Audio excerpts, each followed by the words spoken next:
2-3 Hindi news channel वाले ने खोटी न्यूज टाकली है कि वसई फोर्ट में एक मराठी लड़के ने छत्रपति का वेशभूषा करके तलवार हाथ में लगा के एक हमारे मराठी बोलने को मजबूर किया सिक्योरिटी गार्ड को। ये बहुत गलत हुआ, उसके साथ अन्याय हुआ। अरे लेकिन उसके पहले क्या हुआ वो तो जान लो। ते आमच्या मराठी न्यूज चॅनलवाल्यांना माहिती आहे आणि त्यांनी जाणून घेतलं आणि खरी न्यूज दाखवली ती मराठी न्यूज चॅनलवाल्यांनी।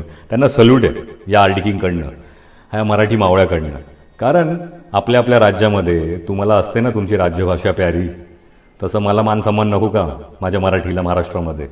तर मी काय बोललो त्या वॉचमॅनला की जर मी 4 शब्द हिंदीमध्ये तुला मान देतोय बोलतोय तर तू 2 शब्द असं का नाही बोलत? हाँ बाबा मी शिकतो, मैं सीखूंगा, जरूर सीखूंगा मेरे भाई। अरे बस ना, जय शिवराय, आओ फोटो निकाल रहे हो आओ, असं प्रेमाने बोलला असता मला तर काय गेलं असतं। येतोय रुबाबात बोलला, फोटो बिटो काढायचे नाही आणि नंतर मी कॅमेरा ऑन केला बोलतो क्या कॅमेरा क्यों ऑन कर रहे हो, मेरी नौकरी जाएगी। अरे कॅमेरा क्यों ऑन कर रहे हो? कॅमेरा ऑन केलं फक्त मीच दिसतोय रागात। का रागात दिसतोय? कारण छत्रपती शिवाजी महाराजांची त्यांनी इज्जत नाही केली। त्याला माहिती नाही कोण आहेत, पुऱ्या जगाला माहिती आहे छत्रपति शिवाजी महाराज कौन है।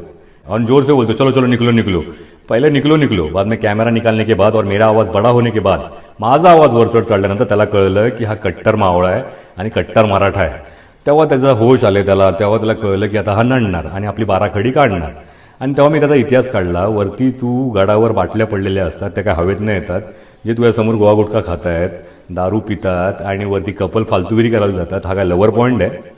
मातृभाषेला जर मराठीला तुम्ही नाही जपणार ना तर कोण जपायला येणार नाही। आपल्या लोकांनाच जपायचं आहे आणि या पहिले आपण किल्ले जपूया आणि किल्ल्यांवर जे गार्ड ठेवलेत त्यांना पहिले हाकलून लावूया की असे गार्ड का ठेवलेत ज्यांना माहिती नाही इतिहास।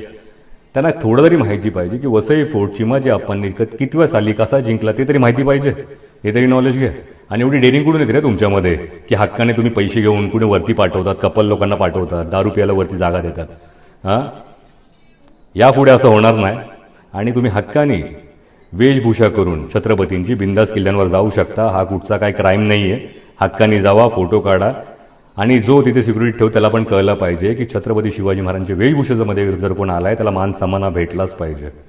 आणि ह्याच्यापाठी खूप मोठा हात आहे कोणातरी, मला असं वाटतंय की आपल्या मराठ्यांना दाबायला बघतायत, आपल्या मराठी मातृभाषेला दाबायला बघतायत। तर ते महाराष्ट्रात तर पॉसिबल होणार नाही। तुम्हाला बाहेर काय करायचं राज्यात तुम्ही तुमच्या करा, पण महाराष्ट्रामध्ये आमची मातृभाषेला मी तर जपत राहणार मरेपर्यंत। जेवढी ताकद लावायची लाव, बिंदास लावा, कुठच्याही चॅनलवरनं लावा, काय फरक नाही पडत। जय शिवराय आणि हर हर महादेव। आणि इथे मोस्ट वेलकम आहे, कुठूनही कुठच्या राज्यानं तुम्ही या, मी हिंदी बोलेल तुमच्याबरोबर, हरकत नाही। पण तुम्ही इथे राहताय, खाताय, पिताय मस्तपैकी आणि तरी पण मराठीला मान सन्मान देत नाही तर ते चुकीचं आहे। तर ते शिकून घ्या जर तुम्ही खूप वर्ष राहतायत, बरोबर ना? आणि मान सन्मान द्या।